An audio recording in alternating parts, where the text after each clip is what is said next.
I walked into the Stanton Dynamics office after my 3-day regional supply chain conference in Chicago, feeling lighter than I had in over 6 months. At 58 years old, I had seen a lot of corporate ups and downs, but the quarterly numbers for our division were nothing short of exceptional.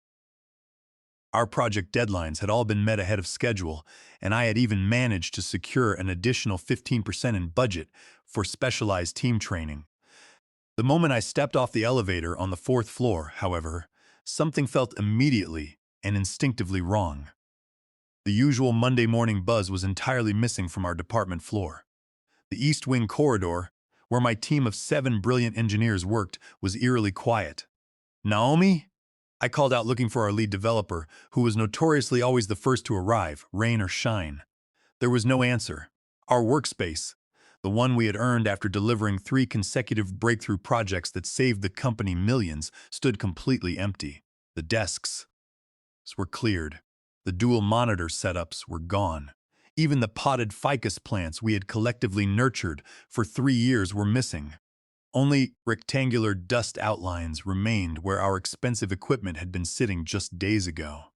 I spotted Dalton from accounting walking past the glass partitions, holding a stack of purchase orders.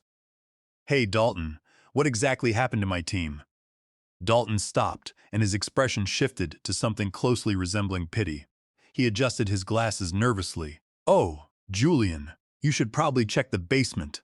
They moved them yesterday afternoon." "The basement," I repeated, my voice tight. "We don't even have official office space in the basement. It's utility and storage." "Wallace's orders," Dalton muttered, looking at his shoes before scurrying away.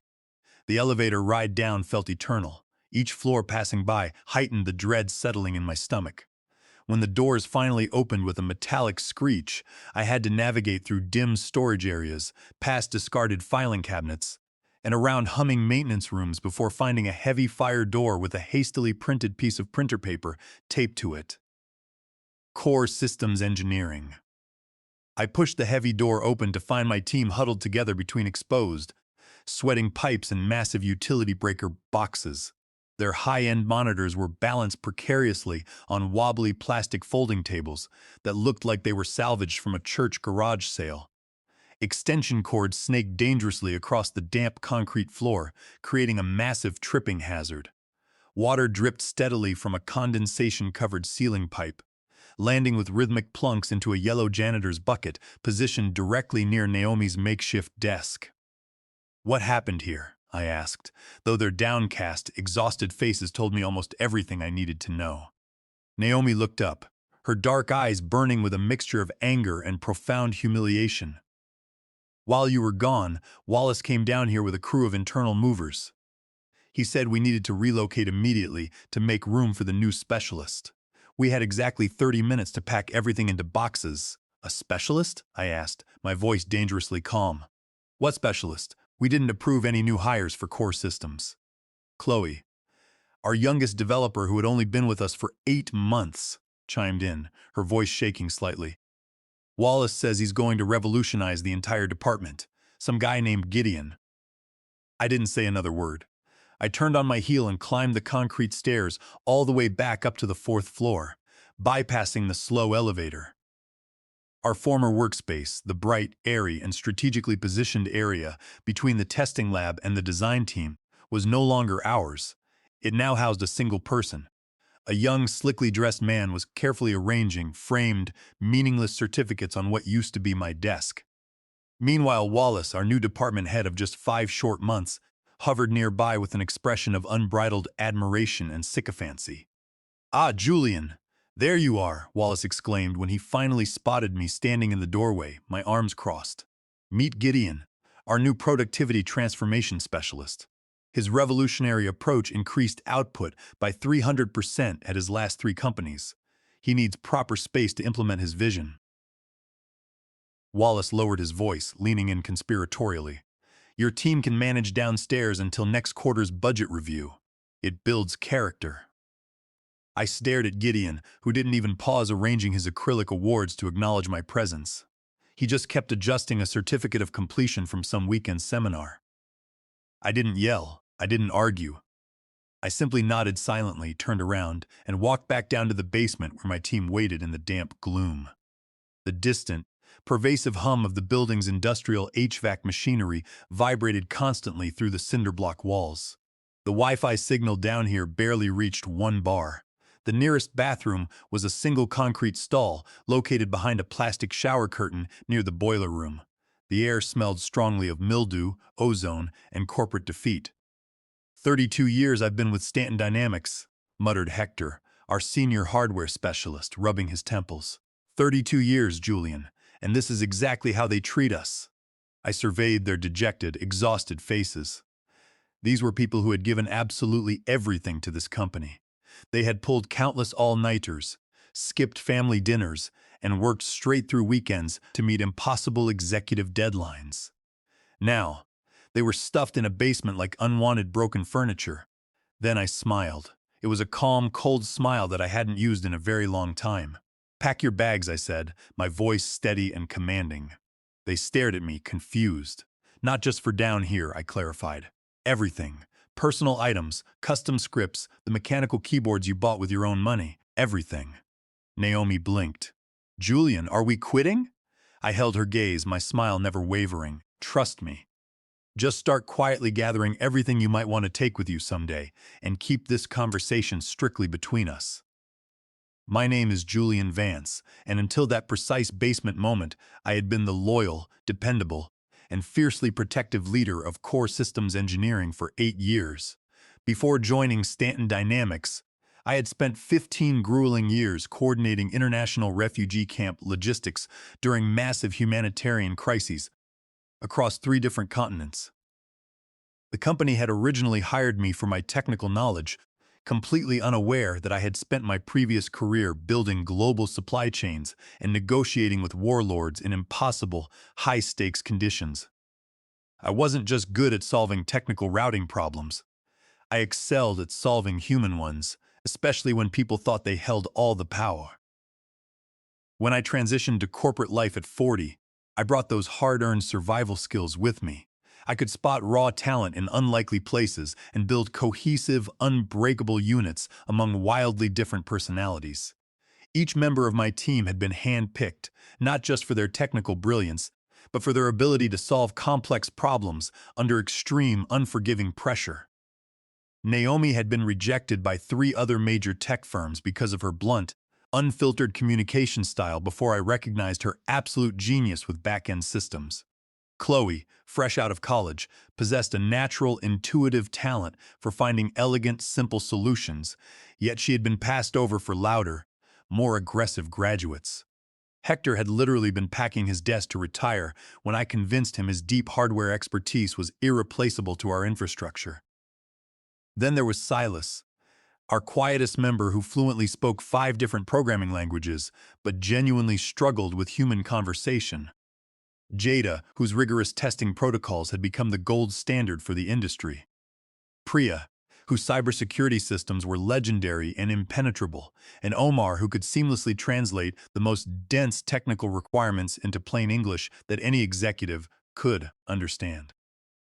For 8 years, we delivered consistently excellent, flawless results without any fanfare. We weren't the flashiest team on the roster, but the executives knew exactly who to call when they needed something impossible done reliably and quietly. 6 months earlier, our longtime department head had retired to Florida, and Wallace had arrived. Wallace was a man with grand, sweeping ambitions, but absolutely zero practical understanding of our daily work. From day one, he had been aggressively hunting for a game changer, come some magic bullet to instantly impress the board of executives, completely ignoring our consistent, profitable results in favor of flashy, meaningless innovations. His new golden hire, Gideon, had dazzled him with buzzword-filled PowerPoint presentations and hollow promises of revolutionary agile methods. What Wallace had utterly failed to investigate was exactly why someone with such supposedly transformative skills had changed jobs 3 times in a little over 2 years. For the first 2 weeks after our forced basement relocation, we worked quietly from our concrete exile. The conditions were absolutely abysmal. The ambient temperature fluctuated wildly between freezing and sweltering, depending on what the boiler was doing. The harsh fluorescent lighting gave everyone chronic tension, headaches. Twice, we had to hastily cover our expensive server equipment with plastic tarps during overhead pipe leaks. Yet, my team followed my quiet, specific instructions perfectly. Archive all projects, organize the knowledge bases, create detailed transition guides, and continue their assigned daily tasks without a single vocal complaint to management. I don't understand why we're documenting everything so meticulously, Silas whispered one Tuesday afternoon, his fingers flying across his keyboard. It's not like Wallace or Gideon actually appreciate our work anyway.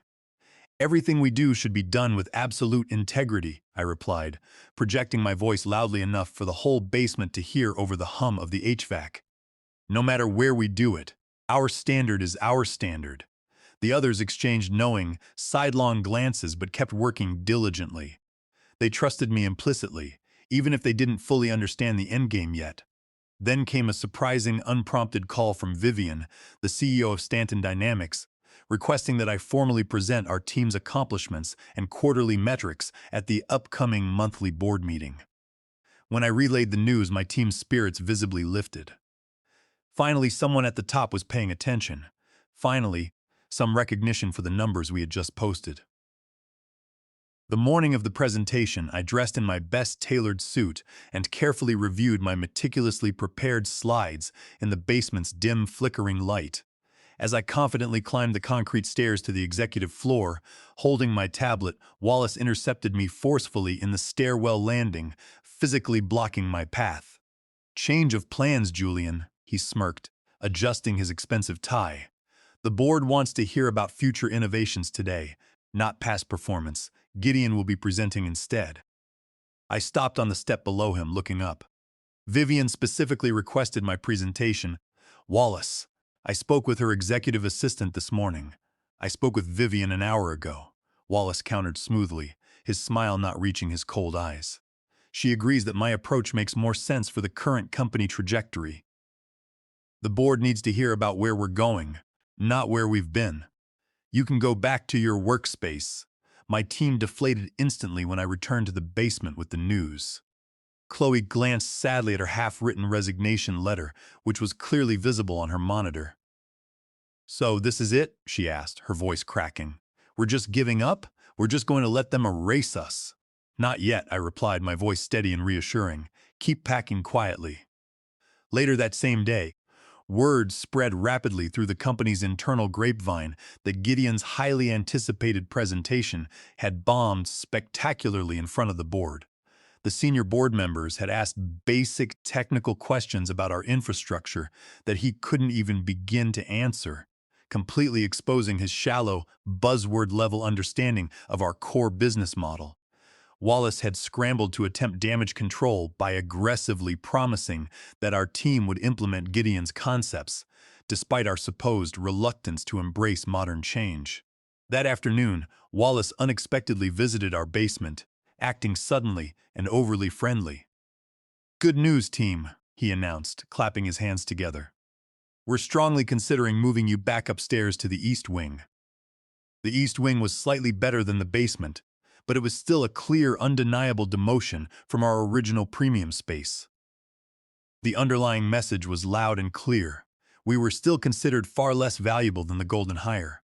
"Thank you for recognizing our value, Wallace," I said diplomatically, surprising my confused team, who fully expected me to deliver an outright rejection. A small flicker of hope returned to their eyes. That evening, Chloe admitted she had deleted her resignation letter draft. "If we're really moving back upstairs, maybe things will improve. Maybe they realize they need us." I merely nodded, saying absolutely nothing to confirm or deny her youthful optimism. I knew something she didn't. I knew what Hector had found on our network. While Wallace paraded Gideon around the upper floors, Hector pulled me aside in the basement. Hector rarely spoke unless it was absolutely critical, so when he gestured for me to look at his diagnostic screen, I knew it was serious. "Julian," Hector muttered, pointing a calloused finger at a cascading stream of network traffic data on his monitor. "I was running standard latency checks on our subnet when I noticed this anomaly." Gideon's new productivity software, the one Wallace mandated we install on our local machines. It's not just logging keystrokes or active application time. I leaned in closer.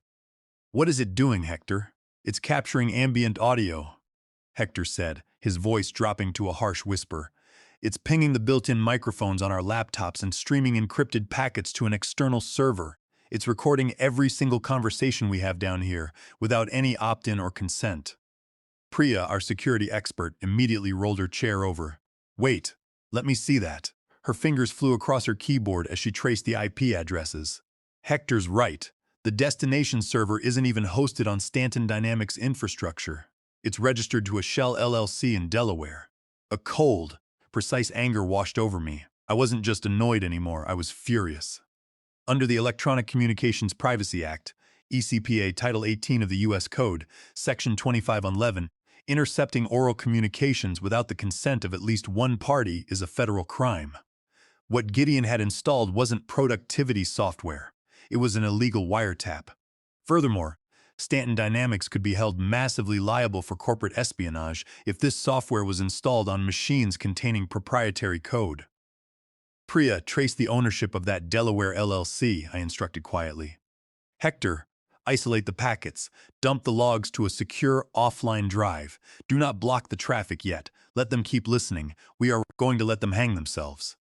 2 days later, I casually invited an old colleague to tour our Stanton Dynamics facility. Jocelyn was now the VP of Engineering at Vanguard Tech, one of our biggest competitors. As we walked through the upper departments, I deliberately timed our arrival at the executive floor for the exact moment I knew Wallace would be showing Gideon around to potential enterprise clients. Julian, Wallace called out, his voice far too loud and overly friendly. Perfect timing. Come meet the executives from Summit Enterprises. They're highly interested in Gideon's productivity system. I approached smoothly with my visitor in tow. This is my colleague Jocelyn, I introduced her. Wallace eagerly introduced Jocelyn to Gideon, who instantly launched into his highly rehearsed, polished transformation speech. Fascinating approach, Jocelyn said coolly when he finally paused for breath. You've used this methodology successfully elsewhere, I assume? Absolutely, Gideon beamed, practically vibrating with arrogance. My methods boosted efficiency dramatically at my previous companies. Northwest Technologies, for instance, saw a 300% productivity increase in just one single quarter. Strange, Jocelyn replied, her voice dropping to a measured, lethal calm. I currently sit on the advisory board of Northwest Technologies. We never recorded any such improvements. In fact, we noted significant, catastrophic project delays during your brief tenure there. The entire corridor went dead silent. Gideon's confident, practiced smile faltered and vanished. There must be some sort of confusion, Wallace began, his face flushing a deep, mottled red. There's no confusion, Wallace, I interjected, stepping forward. Jocelyn is here today because I formally accepted her job offer yesterday evening. I am bringing my entire team to establish a new core systems division at Vanguard Tech. We start next Monday. The Summit Enterprises executives immediately shifted uncomfortably, sensing the massive corporate implosion happening right in front of them. You can't take your team, Wallace sputtered, his voice cracking. That's poaching. It's completely unethical, but completely legal. I finished for him, my tone conversational. Check our HR contracts, Wallace. There are no non-compete clauses for mid-level engineering teams. You unilaterally relocated us to a leaking, hazardous basement while focusing all departmental resources on unproven, fraudulent methods. Jocelyn is offering us double our current salaries, proper working conditions, and respect. The board will never allow this, Wallace gasped. The board approved it yesterday, Jocelyn added helpfully, after reviewing your division's actual performance metrics against industry standards. Wallace's face rapidly cycled through shock, profound anger, and raw fear. The Summit executives began hastily gathering their briefcases, making awkward excuses to leave the building immediately. Wait, Wallace pleaded, holding up his hands. Julian, wait. The East Wing renovation starts tomorrow morning. I swear it. I'll authorize matching their salary offers right now. I looked at him with the exact same calm smile I had worn since finding my team in the basement. Too late, Wallace. As I turned to leave, Wallace grabbed my arm in desperation. Please, I made a mistake, I see that now. What will it take for you to stay? I looked down at his hand until he slowly released me. You know what's deeply interesting about my refugee camp logistics work, Wallace? I said quietly. I learned that true character reveals itself not when things are going well, but in how people treat others when resources are scarce. You showed us exactly who you are when you put us in that basement. What I didn't tell him was that this confrontation was merely the appetizer. Back in the basement, my team waited anxiously. When I returned and closed the heavy fire door behind me, checking for any new physical listening devices, their expressions ranged from hopeful to terrified. Well? Naomi asked, unable to contain herself. It's done, I said. Jocelyn offered us all positions, double our current salaries, a real office with windows. The celebration that followed was deeply emotional. Hugs were exchanged, tears were wiped away discreetly. These weren't just my colleagues anymore. They were family. I knew you wouldn't leave us in this basement forever, Omar said, shaking my hand. But how did you pull this off so quickly? I've been laying the groundwork for months, I admitted, sitting on the edge of a folding table. The basement was just the final straw. I started reaching out to contacts the day Wallace arrived and ignored our track record. So we're really leaving? Chloe asked. Before I could answer, my phone buzzed. It was a direct text from Vivian, the CEO. My office. Now Vivian's office occupied the corner of the top floor, with floor-to-ceiling glass walls offering a panoramic view of the sprawling city. She sat behind a massive oak desk, her reading glasses perched on her nose as she reviewed a stack of documents. Julian, she said flatly, not looking up. I just heard the spectacular news from a very panicked Wallace. Is it true your entire team has resigned? Yes, I confirmed, taking a seat without being asked. Vivian took off her glasses. I've been reviewing your team's actual contributions over the past 5 years. Impressive work, consistently delivered with minimal resources. Thank you, I said. My team is exceptional, which makes me wonder why they're all leaving simultaneously, Vivian pressed. The basement relocation seems insufficient as an explanation. It wasn't just the basement, Vivian. It was what the basement represented. Wallace sent a clear message about our value, and you approved Gideon's hiring despite no proven track record. So I assumed you endorsed Wallace's approach. Vivian laughed, a short, sharp sound. Wallace convinced the board. Not me, I was outvoted, and now I get to say I told you so at tomorrow's emergency board meeting. She slid a thick blue folder across the desk. This is what I am prepared to offer to keep your team here at Stanton Dynamics, not under Wallace. A new division, reporting directly to me. I opened the folder. The terms were staggering. Autonomy, a massive budget, and compensation that finally reflected our true value. You're using our resignation to consolidate your power over the board, I observed. She didn't deny it. Mutual benefit, Julian. You get what your team deserves. I get to restructure without internal warfare. I need an answer by end of day. I returned to the basement, my mind racing. I laid the folder on the table.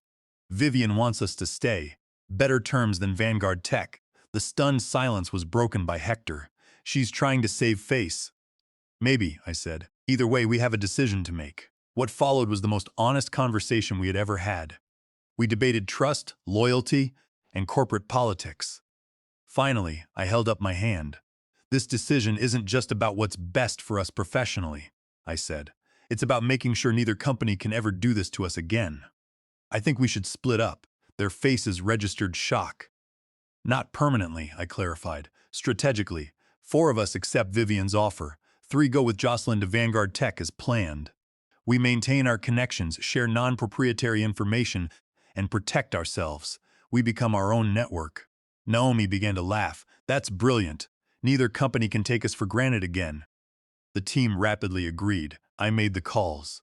Both Vivian and Jocelyn accepted the split arrangement, with the condition that the 2 teams would collaborate on future open-source projects. I would consult for both. Change of plans, I announced to the team that evening. We need to prepare for tomorrow's board meeting. Why? Silas asked. We've made our decision, because tomorrow isn't just about our future, I said, a grim determination settling over me.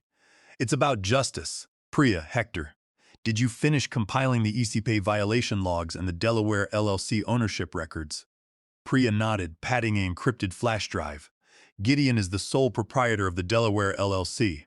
The productivity software is entirely owned by him, and Stanton Dynamics paid him $200,000 to install it. He's paying himself to wiretap us. Perfect, I said. Tomorrow we execute. Morning arrived with a pale grayish light filtering through the basement's tiny ground-level windows. I arrived before anyone else, dressed in the sharp charcoal suit I reserved for the most critical executive showdowns. As my team arrived one by one, they found me calmly organizing stacks of manila envelopes. "Ready for today?" Naomi asked, setting down her worn messenger bag. "More than ready," I replied, handing her one of the thick sealed envelopes. "When Vivian gives the signal, distribute these to the board." The others received their envelopes in silence. It was the ultimate demonstration of trust. We weren't just a team of engineers anymore. We were a highly coordinated strike force. At exactly 8:50 a.m., we made our way to the executive floor. The heavy mahogany boardroom doors were closed, but we could hear the muffled, self-important voices of the board members already inside. My team and I waited in the adjacent glass-walled antechamber.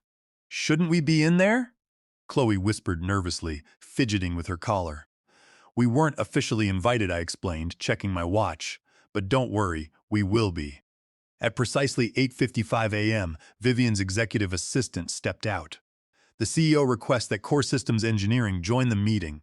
We gathered our materials and filed into the expansive boardroom. The long table was surrounded by 12 board members in expensive suits, with Vivian seated firmly at the head.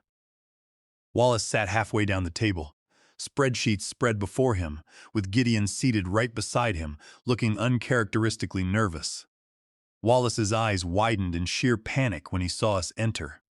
He immediately leaned over to whisper frantically to Gideon, whose complexion visibly paled.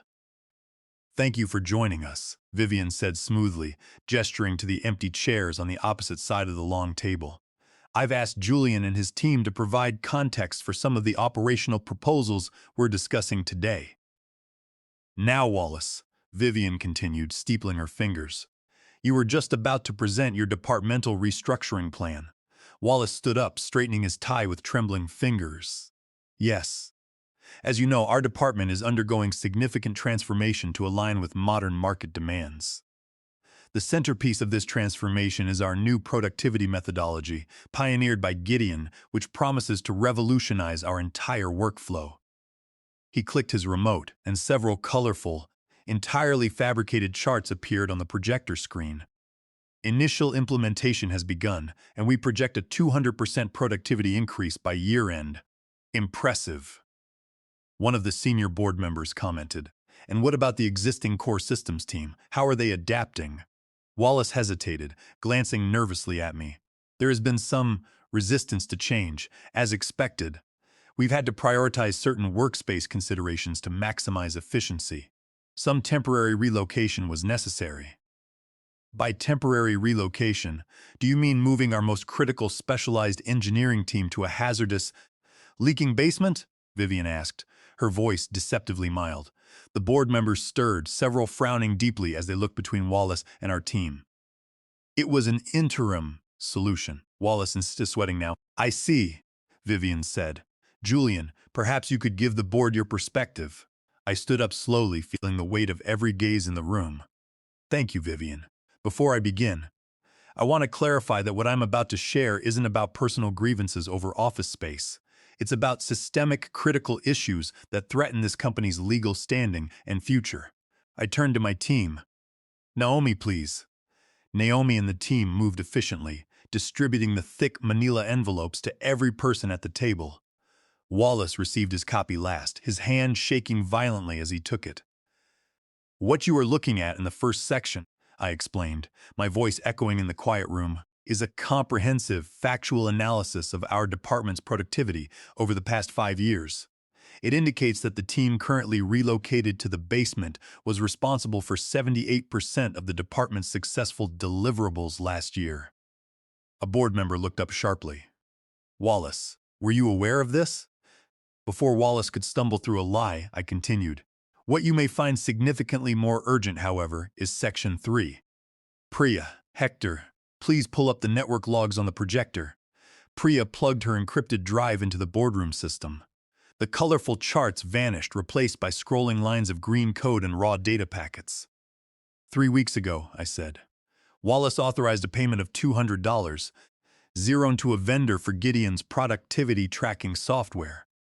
What Wallace failed to realize, and what Gideon actively concealed, is that this software is not a productivity tool. It is an ambient audio recording program.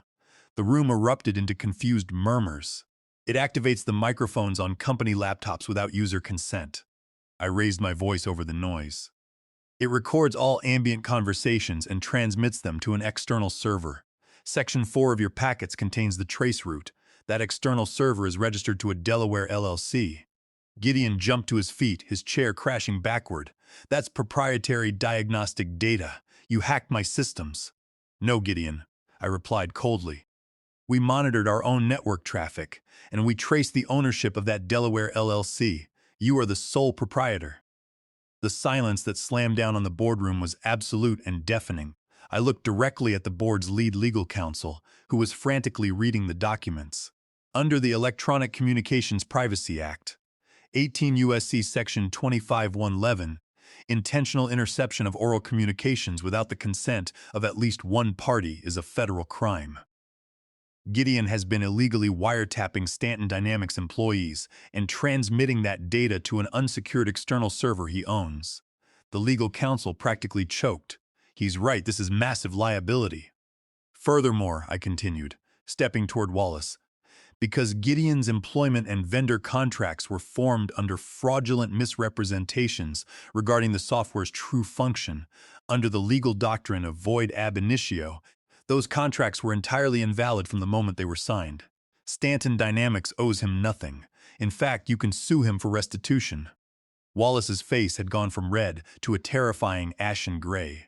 I wasn't aware, he stammered, backing away from the table. I swear I didn't know. No, you didn't, I agreed, my tone merciless, because you didn't do proper due diligence. You were so focused on finding a flashy game changer that you ignored both the warning signs and the consistent, reliable results your existing team was delivering. You breached your fiduciary duty to this company to stroke your own ego. Vivian stood up. She didn't yell. She didn't have to. Wallace, Gideon, security will escort you to your desks to collect your personal items. You are both terminated immediately, pending a full legal review and potential criminal referral. Gideon looked like he was going to vomit. Wallace simply stared blankly ahead, a ruined man, as two large security guards entered the boardroom. Once the doors closed behind them, the board chair took a deep, shaky breath. Julian, you and your team have likely just saved this company from a catastrophic federal lawsuit. Vivian mentioned you have a restructuring proposal? I smiled, a real smile this time. Yes, we do. It involves a collaborative partnership with Vanguard Tech, keeping our institutional knowledge intact while providing us the autonomy we require. 6 months later, our unprecedented arrangement had become a famous case study in major tech industry publications. The collaborative, open-source model between Stanton Dynamics and Vanguard Tech had increased innovation while drastically reducing developer burnout. Both companies' stock prices had risen significantly. As for Wallace, last I heard, he was working as a mid-level shift manager at a regional logistics hub, far away from any executive authority. Gideon was currently facing federal indictment under the ECPA, his fraudulent career permanently destroyed. And my team? We were no longer hidden in any basement. We occupied bright, airy, top-floor offices at both companies, seamlessly rotating between them. Our worth was finally recognized, not just in hollow corporate buzzwords, but in tangible actions, respect, and compensation. More importantly, we had created a new operational model that inherently valued substance over style, consistency over charisma, and genuine respect over toxic hierarchy. We built a system where no manager could ever arbitrarily throw a dedicated team into a basement again. The most satisfying revenge isn't simply what you do to those who wronged you.